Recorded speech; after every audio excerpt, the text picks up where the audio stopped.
Bonsoir coach. Bonsoir. Une grosse victoire au bout du suspense ici à Tarbes. Est-ce que vous avez une première réaction sur cette rencontre ? On s'attendait pas à un match facile. De toute façon, ça a été déjà très difficile au match aller à Mulhouse. On a réussi difficilement à s'imposer après 2 prolongations. On est venu le couteau entre les dents, mais on savait que ça serait une soirée compliquée et on a trouvé les ressources pour s'en sortir, mais il a vraiment fallu batailler jusqu'au bout. Une entame de match compliquée où l'Union prend rapidement l'avantage et vous revenez petit à petit. Comment avez-vous géré ce début de match compliqué ? Alors c'est vrai que je pense que Tarbes était très bien préparé à ce match. On a senti que nos options offensives étaient systématiquement contrées. Il y a eu un vrai travail qui a été fait, je pense, par le coaching staff, et les joueurs ont vraiment respecté à la lettre. Donc il a fallu s'armer de patience. On sait que l'Union est une équipe d'attaque qui peut scorer beaucoup. Donc quand on a une équipe qui peut scorer entre 90 et 100 points, 10 points d'écart, en fait, c'est pas tant que ça. Si vous jouez Le Havre et que vous jouez en 20 possessions de moins, 10 points d'écart, la messe est dite. Là, on s'est dit que quoi qu'il arrive, ça pouvait être un match ouvert sur le plan du scoring, et que si on trouvait à un moment donné du rythme pour avoir du scoring, on pourrait revenir rapidement dans le match, et c'est ce qui s'est passé. À la mi-temps, vous êtes en retard et vous faites un très très bon troisième quart-temps, 26-12. Quels ont été vos mots dans le vestiaire ? Bon, il a fallu remobiliser un petit peu l'équipe sur le plan défensif. On a réussi à faire 3 matchs successivement où on a tenu les adversaires à moins de 60 points, donc Quimper, qui est quand même co-leader. Arrivé à la mi-temps en laissant l'adversaire à 20 points et 21 points, c'était en dessous des standards qu'on propose sur les 3 derniers matchs. On l'a pas proposé toute la saison, mais sur les 3 derniers matchs, on était quand même outstanding sur le plan défensif. Donc il a fallu remobiliser tout le monde sur les points essentiels qu'on avait ciblés pour contrer cette équipe. On a réussi à se recentrer sur le plan défensif, et ça a payé parce qu'on a limité à 12 points, et je pense que la clé du match a été là. Une fin de match très tendue, très nerveuse. Pendant le match, Mike Joseph qui se fait exclure pour 2 fautes techniques. Est-ce que c'est l'élément déterminant ? Est-ce que ça a joué dans la fin de match ? Quelles sont votre réaction par rapport à cette fin de match ? De mon côté, je pense que les joueurs ont tenu leur nerf. On n'a pas pris de fautes techniques du match. On est resté calme. On a laissé passer les orages. Voilà. Pour moi, du point de vue de mes joueurs, il y a eu de bons comportements. On a été positif jusqu'au bout. On était en mission pour gagner, parce que nous, on n'était pas qualifiés en play-off avant le match. Donc, il nous fallait absolument cette victoire pour espérer la qualification. 2 défaites nous auraient éliminés. Voilà, donc c'était très très important pour nous de l'emporter ce soir, et le groupe, je suis fier du groupe parce que on a un groupe très jeune. On est la 4e équipe la plus jeune du championnat sur 28, et dans des situations comme ça, en jouant à l'extérieur avec un public chaud contre une équipe aussi forte que l'Union, de garder ses nerfs et de maîtriser jusqu'au bout, même si l'Union a très bien travaillé et est revenu à une possession, ça reste pour nous quand même une performance. Pour revenir sur votre saison, quand on touche à la fin de cette deuxième phase, quelles étaient vos ambitions au début de la saison et comment jugez-vous votre saison ? Bon, on a souffert d'une baisse de budget entre l'année passée et cette saison, pas lié au fait que le club a moins d'argent, mais lié au fait que le club est dans une transition, c'est-à-dire que le club a décidé de se structurer différemment, et il y a eu de l'argent qui a été mis un petit peu sur d'autres, on va dire, éléments, d'autres points essentiels pour la structuration du club, et donc on a subi une petite baisse sur la masse salariale, ce qui fait que au départ l'ambition était réellement de viser la poule haute, en se disant que si on arrivait à faire la poule haute, ça serait un exploit.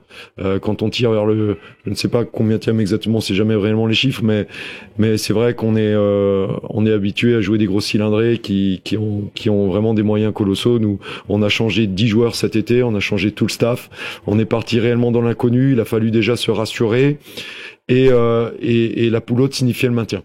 Et ça, pour nous, parce qu'une fois qu'on est en poule haute, on s'inquiète plus de descendre en National 2. On sait que la poule basse, c'est très difficile. On voit encore ces équipes qui se battent là encore maintenant pour se maintenir. On voulait vraiment éviter la poule basse et ça a été réussi. Ensuite, sur le groupe de 14, c'est 14 grosses équipes qui ont performé pour être là. Pour moi, toutes ces équipes sont bonnes. Le but, c'était d'en mettre 6 derrière nous pour essayer de jouer les playoffs. C'était notre seul objectif. Ce soir, c'est un objectif atteint. On a réussi à mettre 6 équipes derrière. C'est une performance. C'est une performance, je répète, avec un des groupes les plus jeunes du championnat, avec Lyonceau, Boulogne. Voilà, je suis fier de cette équipe qui progresse chaque jour. On était une équipe connotée offensive en début de saison. On mettait 80 points par match, mais on en encaissait parfois 100. Tout au long de la saison, l'équipe a commencé à gagner en dureté, en discipline défensive, et c'est ce qui nous permet maintenant de pouvoir jouer toutes les équipes du championnat face à face, sans avoir peur à un moment donné, ou du moins en pouvant croire dans le fait de pouvoir gagner les matchs. Et ça, c'était pas le cas en début de saison, donc on progresse et j'en suis très heureux. Vos objectifs dans les playoffs, c'est que du bonus ou il y a de vrais objectifs pour Mulhouse maintenant? Ça va dépendre de la consistance qu'on est capable d'avoir. On sait que gagner à l'extérieur, c'est pas facile, surtout en play-off. Il va falloir continuer comme on l'a fait ce soir, à avoir de l'abnégation, à rester humble, à travailler de manière forte et puis être vraiment préparé à chaque match. Et dans ce cas, on peut en prenant match après match et vraiment pousser l'adversaire et lui rendre la vie de l'adversaire compliquée et essayer de s'imposer. On va essayer en tout cas par tous les moyens de faire valoir nos valeurs et nos armes et d'essayer d'emporter des matchs. On verra où ça nous mènera. Merci beaucoup et on vous souhaite le meilleur du coup pour ces playoffs. Merci à vous pour cette conférence. Merci. Bonsoir Stéphane. Bonsoir Thomas. Ce soir, une très courte défaite pour l'Union. Est-ce que tu as une première réaction à cette rencontre? Oui, c'est la plus courte des défaites qui puisse exister. 1 point. Maintenant, voilà, il y a un troisième quart-temps qui est complètement raté. Et donc voilà, félicitations à cette équipe de Mulhouse qui est allée chercher ce qu'elle voulait, parce qu'il fallait se qualifier pour les playoffs pour eux. Et ils sont venus à chercher ici. Comme ça, ils seront un peu moins sous pression pour le dernier match. L'Union qui pourtant démarre très bien son match, qui prend rapidement de l'avance. Et petit à petit, Mulhouse revient. Qu'est-ce qui s'est passé dans cette première mi-temps? Je sais pas trop, on vient d'en parler avec le coach. C'est à chaque fois qu'une équipe prend beaucoup de points d'avance au début, une quinzaine de points, très rapidement, c'est toujours difficile à gérer, c'est marrant. Donc soit dans ce cas-là, vaut mieux partir à 30, soit on sait que quand l'équipe adverse revient, on se dit on a raté un peu le coche. J'ai vu 2-3 gestes trop faciles, moi, quand on avait l'écart pour nous. Et voilà, je pense qu'on a manqué de concentration et de justesse technique dans beaucoup de situations. Et quand un match se joue à 1 point, c'est embêtant, quoi. Voilà, trop de facilité pour certains, et donc à partir de là, c'est logique. En gagnant 3 cartons sur 4, vous perdez le match. Vous gagnez 3 cartons sur 4, mais justement le 3e carton, un très gros écart pour Mulhouse. Qu'est-ce qui s'est passé au retour au vestiaire pour avoir une équipe de l'Union moins dedans et une équipe de Mulhouse qui a pris l'écart? Apparemment, rien de notre côté. Il s'est rien passé de notre côté. On est rentré un peu comme des sénateurs. Pas faute de leur dire attention. Ils vont vouloir revenir avec le couteau entre les dents pour revenir dans le match très rapidement. Voilà, je pense que le discours n'a pas été entendu. Le discours n'est pas entendu, donc c'est de la faute du coach. C'est de la faute du coach. Voilà. Donc, si les joueurs comprennent pas que un match, ça se joue sur 40 minutes, pas sur 30, pas sur 32, pas sur 33, surtout dans cette poule haute, c'est dommage. Mais à moi de faire passer le message différemment, certainement. C'est comme ça. C'est comme ça. Après, il y a des joueurs qu'il faut piquer, il y a d'autres joueurs qu'il faut rassurer.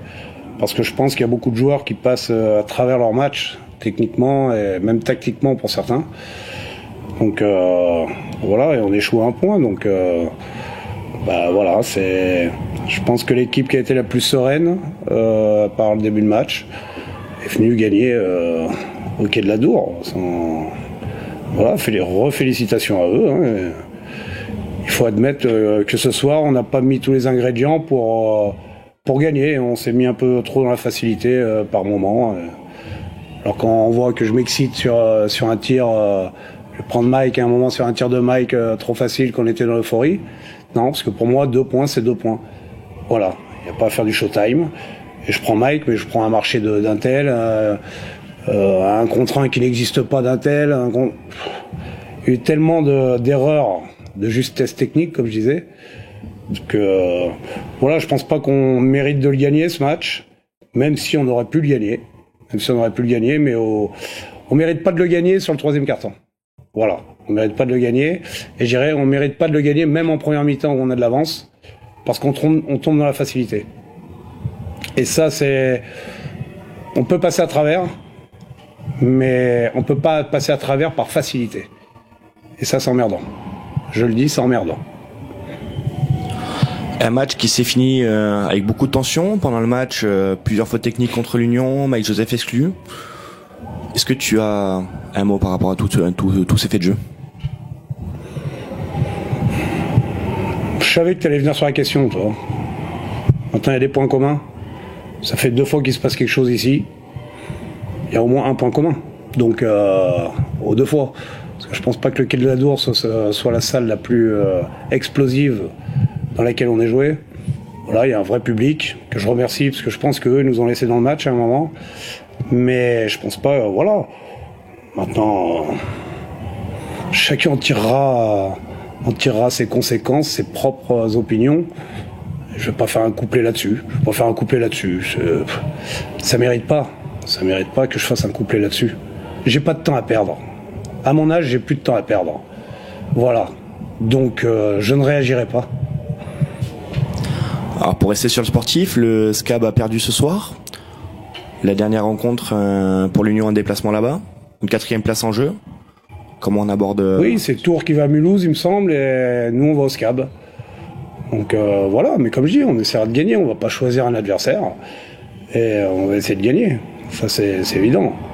Maintenant... Comme je dis, on a encore présenté la meilleure équipe qu'on pouvait, j'en parlais avec Jean-Pierre. Mais à force de présenter la meilleure équipe qu'on peut, mais un joueur qui rentre, qui a fait un entraînement avec nous, un autre qui sort, qui s'est blessé, ça commence à durer toute l'année. Et à un moment, si on n'avait pas cette soif de play-off, j'aurais envie de partir en vacances là, parce que j'ai l'impression que la guigne, on parle bien de guigne, le karma, il nous est pas favorable, quoi. Il nous est vraiment pas favorable avec les blessés. Maintenant, il y a peut-être des raisons. Hein. On est quand même très excentré géographiquement, et on a quand même le double de déplacement de tout le monde.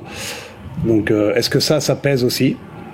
Voilà. Pourtant, on essaie d'insister sur les temps de repos en ce moment, mais en faisant qu'un entraînement entre 2 matchs. Mais voilà, à chaque match, on a un blessé. Donc aujourd'hui, on n'en a pas. On a peut-être un suspendu aujourd'hui, tiens. On verra. Donc, mais bon, c'est à un moment pour retrouver le fond de jeu, pour retrouver pas sur 10 minutes, sur 15 minutes ou 20 minutes, c'est que tout le monde apporte dans le fond de jeu. Et on voit qu'il y a des rotations où des fois, le fond de jeu, il s'en va. Donc on est un petit peu hurrah basket. Puis après, quand il faut revenir dedans et qu'il faut être très appliqué, et on est à 50% appliqué. Voilà, quand quelque chose marche au 4e quart-temps, je suis désolé. Je vois pas pourquoi Mo, avec son expérience, va faire autre chose. D'un coup, il a voulu faire quelque chose d'extraordinaire. Non, continue, ça marchait. On l'a fait 2 fois de suite. Ça marche une fois, il met un tir. La 2e fois, il fait une passe très bonne à Jules, qui fait marcher tout seul dans la raquette. Et puis la 3e fois, il change. Voilà, et c'est là où je dis qu'aujourd'hui, alors que c'est un joueur qui peut être très appliqué, Mo, qui comprend et qui est très appliqué d'habitude, voilà, on n'a pas été dans la régularité de la concentration. C'est la concentration et la justesse technique et tactique. Donc, félicitations à Mulhouse. Je tiens vraiment à le dire. Et la défaite, elle nous incombe. Et voilà, faudra en tirer les conséquences. Bon, peut-être pas cette semaine, parce qu'avec l'Euroleague en minibus, On repart à Saint-Chamond jeudi. Mais la semaine du premier tour de play-off, il faudra en tirer les conséquences. Pour finir sur une bonne note, tu viens de le dire, l'Union sera, quoi qu'il arrive, en play-off. Il y aura au moins encore un match au Quai de la Dour. On peut encore... Au moins un match au Quai de la Dour. Au moins? Oui, au moins, ouais. Voilà. Donc oui, on faisait partie, peut-être qu'on perd ce soir, mais on faisait partie des 4 équipes qui étaient assurées d'être en play-off à 2 journées de la fin. Peut-être que chez certains ça a joué dans leur tête, mais on était déjà assurés de ça. Donc voilà, est-ce qu'on n'a pas été assez mort de faim par moment? Voilà, les adversaires sont allés le chercher, et nous, on n'est pas allés le chercher. Mais on sera en play-off, ce sera au moins un match à domicile, et voire plus. À un moment, on va récupérer les joueurs, ils auront un peu plus d'entraînement quand ils reviennent dans les pattes, parce qu'Ogi, il s'est entraîné qu'une fois, hein. Il s'est entraîné qu'une fois, Ogi, hein. Et c'est un entraînement où c'était plus de la mise en place, donc au niveau du rythme, compliqué pour lui. Sidi, il a fait 3-4 matchs avec nous, mais il a dû faire au moins 3 entraînements. 3 entraînements avec nous. Donc voilà, à un moment, il va falloir qu'on puisse enchaîner 4-5 entraînements pour mettre un petit peu tout le monde au pli collectivement. Très bien, merci. Et on se retrouve en play-off. Merci Thomas.